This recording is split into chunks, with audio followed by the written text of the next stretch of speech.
On the evening of August 12, 2021, security cameras across the Keyham area of Plymouth picked up a 22-year-old man moving through residential streets with a pump-action shotgun held down at his side. He can be seen crossing roads, passing houses, and moving deeper into the neighborhood. By the time that footage was recorded, he had already killed 3 people. His name was Jake Davison, and about 2 weeks before this, he had uploaded a video to his YouTube channel, Professor Waffle. It ran for around 11 minutes. In it, he described himself as beaten down and defeated by life. It's like, I'm at the point now where it's like, why do I even bother? Like, for what? Still in the same house, same situation, same position. He talked about missing out on things other people his age took for granted, used incel terminology, and at one point compared himself to the Terminator, a machine that keeps going despite reaching total system failure. Everything's rigged against you. There's no hope for humanity, you know, we're on the brink of extinction, you know. The video had barely any views. Nobody thought much of it. Jake lived with his mother Maxine on Biddick Drive in the Keyham area of Plymouth. He had been diagnosed with autism and depression as a child, attended a special needs school, and had struggled socially for most of his life. By his early 20s, he had fallen deep into incel communities online, spending hours on forums that celebrated men like Elliot Rodger. The day before the shooting, his Reddit account was suspended after he sent increasingly inappropriate messages to a teenage girl. That same day, his search history included mass shootings, incel suicides, and kidnapping. He had owned a shotgun legally since 2018, claiming it was for clay pigeon shooting. However, in September 2020, he had attacked 2 teenagers at a local skate park, punching a 16-year-old boy repeatedly and slapping a 15-year-old girl who tried to intervene. He came home that evening, ran upstairs, and started loading the shotgun, saying he was going to go back and kill them. His mother talked him down. Police eventually seized the weapon. But after the assault case was dropped, officers returned the shotgun to him without a proper risk assessment. The inquest later found that the investigating officer didn't even understand what the firearms warning on the police database meant. Nobody reviewed his online activity, and nobody contacted mental health services. 8 months later, the gun was back in his hands. On August 12th, an argument broke out at home between Jake and Maxine. He grabbed her by the throat. She managed to call her sister, who dialed 999. Before anyone could respond, Jake shot his mother twice inside the house. She died at the scene. He then walked out of the front door. Lee Martin was on the street with his 3-year-old daughter Sophie, returning home from an outing. Jake shot Lee first, then turned the gun on Sophie. Both died on the pavement outside. He kept moving. He shot Stephen Washington in a nearby park, a local man who had been out walking his dog. He then made his way along Henderson Place, where he shot Kate Shepard outside a hairdresser's. As he passed a man on the street shortly after, he said, "Nothing to worry about, mate," and continued walking. That is the footage security cameras picked up. Him, moving through the streets, shotgun at his side after 4 of those 5 people were already gone. By the time armed response units were closing in, Kate Shepard had been shot in the abdomen and managed to call emergency services herself before collapsing. She died in hospital that evening. An unarmed officer, Zachary Printer, ran toward Davison to draw his attention away from the public still in the area. He got to within around 20 meters. By then, Jake had the shotgun positioned under his chin. He pulled the trigger without hesitating and died at the scene. 5 people were dead. The whole thing had lasted under 10 minutes. The inquest in 2023 found that all 5 were unlawfully killed and that multiple agencies had failed them. The officer who returned the shotgun had not received proper firearms risk assessment training in over 20 years. Mental health services were aware of Jake's deteriorating state but had nothing active in place. No single agency ever had the full picture, despite the warning signs being there well in advance. His YouTube channel was taken down within hours of the shooting. The video where he sat in his bedroom comparing himself to a machine that couldn't be stopped was one of the last things he ever recorded.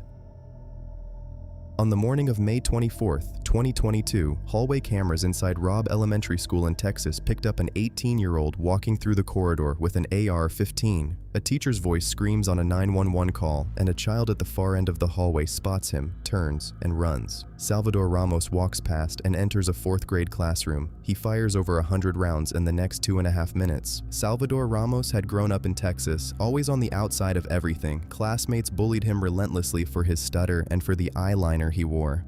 They called him school shooter as an insult, years before he became one. He dropped out of high school in 2021, worked at a local Wendy's, and lived with his grandmother.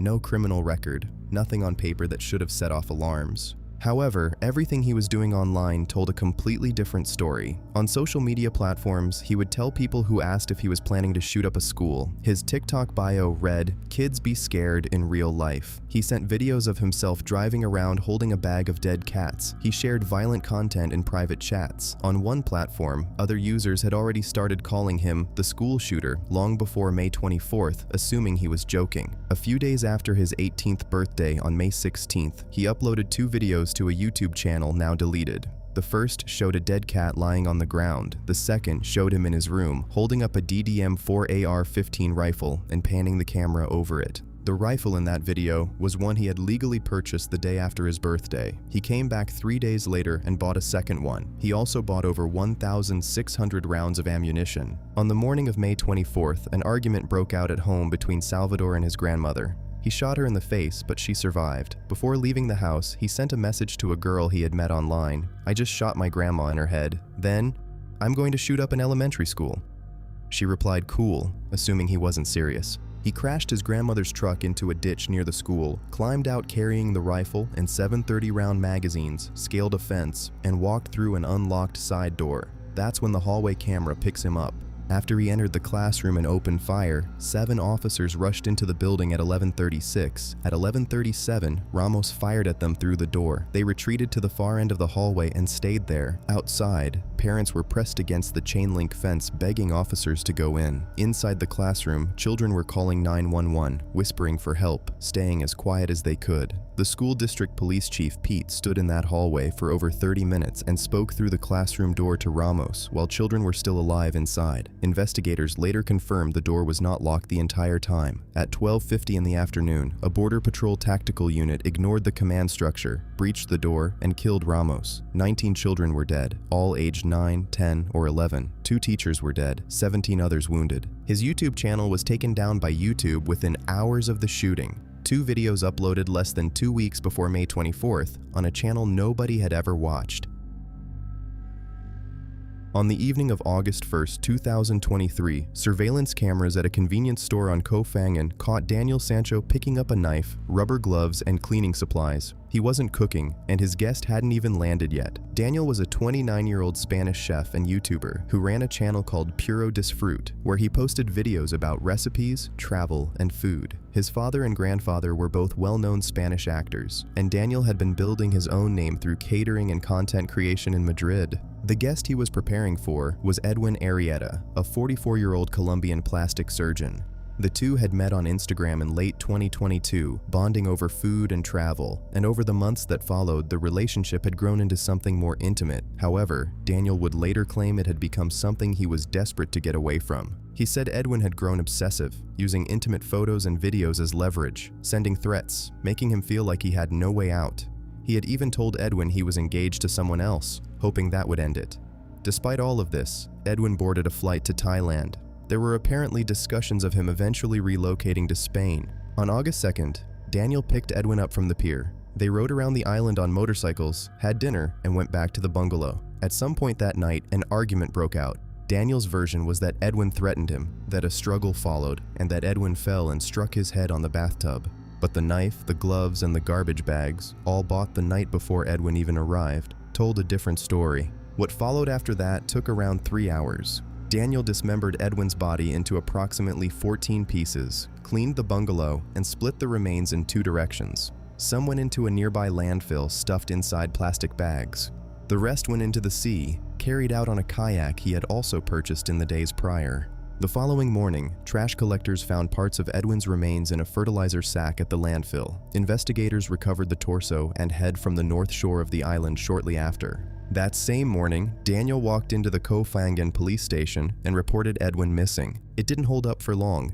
Security footage from the convenience store, the kayak purchase, phone records tying the two together, and DNA from the recovered remains all pointed directly at him. Within days, he was detained and eventually confessed to both the killing and the dismemberment, though he maintained throughout that none of it had been premeditated. He led investigators to the disposal sites himself. The trial took place in Koh Samui in April 2024. His father flew to Thailand and sat through every day of it. In his closing statement, Daniel told the court, "I am sorry that a life has been lost and that parents have lost a son. I am sorry that his family was not able to bury him properly." On August 29, 2024, the court found him guilty of premeditated murder, concealment, dismemberment, and document destruction. He was initially handed a death sentence, which was commuted to life imprisonment because of his cooperation with investigators. He was also ordered to pay around $125,000 in compensation to Edwin's family. His defense filed an appeal in March 2025, arguing self-defense and procedural irregularities. As of mid-2026, Daniel remains imprisoned in Thailand. Edwin Arrieta had flown to a Thai island to spend time with someone he apparently cared deeply about. The purchases that would be used to dispose of him had already been made the night before he landed. Sometime in 2014, Scott Beierle started posting videos to YouTube under his own name. In one of them, he listed the women who had wronged him going back to middle school. In another, he described himself as a misogynist. I'd like to talk about mongrelization a little bit today. I see a lot of interracial couples, in particular in this town, for some reason, although I guess that shouldn't be too shocking considering the demographics, but he praised Elliot Rodger and called him someone who had taken action. He recorded songs about violence against women and uploaded those too. 15 videos in total. The channel had barely any views. On October 28, 2018, 5 days before the shooting, he uploaded one final video. He titled it, "Why I Hate Cops." I'd like to talk a little bit about cops now and how much I hate them and why I hate them. Scott Beierle was 40 years old, a former Army veteran and teacher who had spent decades leaving a trail that nobody ever fully connected. He was discharged from the military for inappropriate conduct toward female soldiers. He was fired from a teaching job in Maryland after making inappropriate comments to female students and asking them to rate their own attractiveness. He was arrested twice for inappropriately touching women in public, once in 2012, again in 2016. Both times the charges were dropped. In 2014, he was permanently banned from the Florida State University campus after multiple women reported he had grabbed them. None of it ever resulted in a conviction serious enough to stop him from legally purchasing a firearm. He bought the Glock he would use in the attack in July 2018. The month after buying it, he called a yoga studio in Florida and searched online for a map of its building. Over the following weeks, he looked up the class schedule, booked a hotel room in the city, and drove to a Walmart on Halloween, where he bought a yoga mat. On November 2nd, 2018, Scott drove over 250 miles from Deltona to Tallahassee. He made his way to the studio on the second floor of a shopping center in the city's Midtown area, signed in at the front desk under his real name, paid the $12 walk-in fee, and joined the class. At 5:37 in the evening, while the lights were low and participants were lying in a resting pose, he reached into the black bag, stood up, and opened fire without a word. He shot 6 people before the gun jammed. Several people fought back. One man named Joshua grabbed a vacuum cleaner pole and struck him with it. Another tackled him, buying enough time for others to get out. Amid the struggle, Beierle turned the gun on himself. Police arrived within minutes. 2 women were dead. Maura Binkley was 21, a senior at Florida State University weeks away from graduating, planning to go into teaching. Dr. Nancy Van Vessem was 61, a physician and faculty member at the same university, described by everyone who knew her as someone who gave everything to her patients. Neither of them knew Scott. He had no specific targets. He had simply chosen a room full of women. Investigators spent 3 months going through thousands of pages of documents and dozens of interviews. They found evidence that Scott had been planning the attack for months and had expected to die when it was over.